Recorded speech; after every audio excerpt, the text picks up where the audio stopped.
Let us now take a short quiz to test our understanding of all that we have covered so far. This is match the following. On one side you have 1. Government company, 2. Public company, 3. Listed company, 4. Statutory company, 5. Private company. And on the other side we have A. Formed for a special purpose by special act. B. The central and state governments hold at least 51% of the share capital. C. Minimum share capital is 5 lakhs. D. Minimum share capital is 1 lakh. And E. Any of its securities is listed on a recognized stock exchange.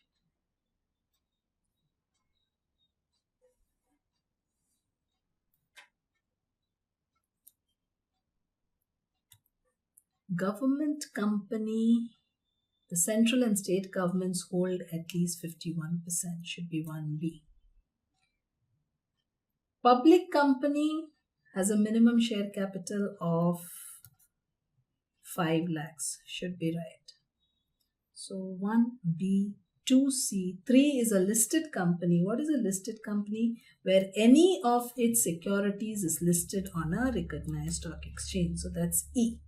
What is a statutory company? Formed for special purpose by a special act, by a special statute. Special act, special statute. So this is 4, should be A. And a private company, minimum share capital is 5. This 1B, 2C, 3E, 4A and 5D. So a government company, the central and state governments hold at least 51% of the share capital. A public company, minimum share capital of 5 lakhs. A listed company, any of its securities is listed on a recognized stock exchange. A statutory company formed by a special act, and a private company has a minimum share capital of 1 lakh. Next. Which of the following statement is true in case of a foreign company? A. A company incorporated in India has a place of business outside India. B. A company incorporated outside India has a place of business in India. C. A company incorporated in India has a place of business in India. D. A company incorporated outside India and also has a place of business outside India.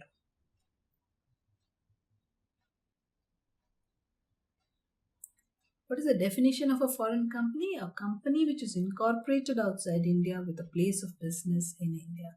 I think option B, incorporated outside, place of business in India, should be the correct answer. B. A company incorporated outside India and has a place of business in India is a foreign company. Next. State which of the statements is false. False. A. The shareholders of a public company can transfer their shares without restriction. B. A company comes into existence through the operation of law. C. A company is a legal citizen with citizenship rights. D. Private companies are not listed on a stock exchange. E. A public company may be a listed or an unlisted company. Please be careful. State which of the statements is false.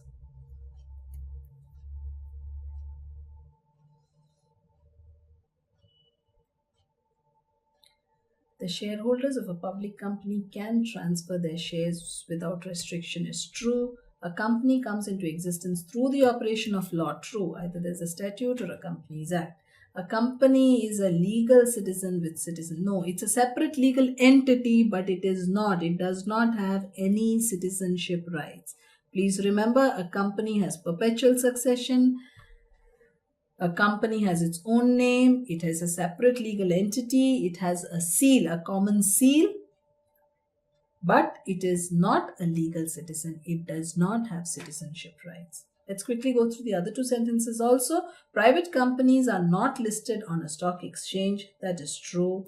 And a public company may be listed or it may be an unlisted company. So which of the statements is false? A company is a legal citizen with citizenship rights. It's a false statement. A company does not have citizenship rights. A public company can have a minimum of dash members, A any number, B 7, C 20 and D 50. Public company minimum number of members is 7. 7. So the correct answer is B, 7. Public company can have a minimum of 7 members.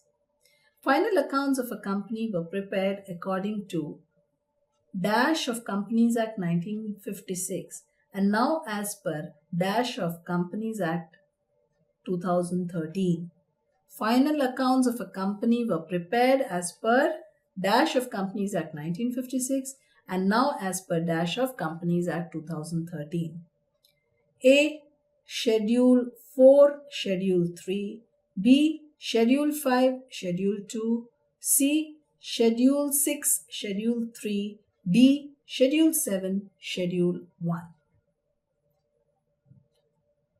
Final accounts of a company were prepared according to Schedule 6 of the Companies Act 1956 and now they are prepared as per Schedule 3 to the Companies Act 2013. So the correct answer should be C. Final accounts of a company are prepared according to Schedule 6 of Companies Act 1956 and now as per Schedule 3 to the Companies Act 2013. Dash and dash of Schedule 3 of Companies Act 2013 deals with the presentation of profit and loss account and balance sheet. Part 1 and Part 2 of Schedule 3 or Part 1 and Section 210 or Part 2 and Section 211 of Schedule 3, Part 2 and Part 1 of Schedule 3 of the Companies Act deals with the presentation of profit and loss account and balance sheet.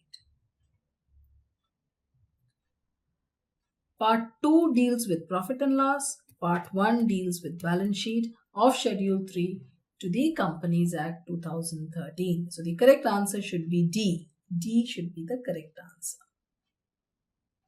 Next, public companies should have a minimum paid up capital of A 5 lakhs, B 1 lakh, C 15 lakhs and D 10 lakhs.